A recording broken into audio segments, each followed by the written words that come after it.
торышка гади йөк машинасы кебек, эчендәге җайланмалары бер микрорайонна җылылык белән тәэмин итәргә мөмкинлек бирә. Бу шундый күчмә котельня.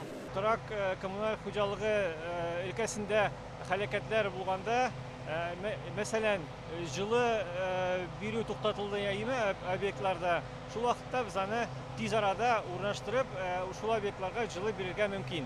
4 ел элек Казанның Портовая урамындагы иске котельня җимерелгәч, бу җайланманың кирәге чыккан, ләкин алар бездә булмый әле. Ул чакта күп катлы 12 йорт һәм балалар бакчасына җылы бирү бер тәүлеккә туктатылган иде. Шуннан соң президент Рөстәм Миңнеханов дөнья хәлен белеп булмый дип сатып алырга кушкан. Без Портовойда почти 1 сутка авария булды. Бу котельнялар булса 3-4 сәгатьтә иләрне җылытып буладыр. Хәзер андый мөмкинлек бар. Шулай да 2 күчмә котельняны кышкы сезонга әзерлиләр. Ул дизель ягулык белән эшли. Котел белән безнең сезнең ортамында бар.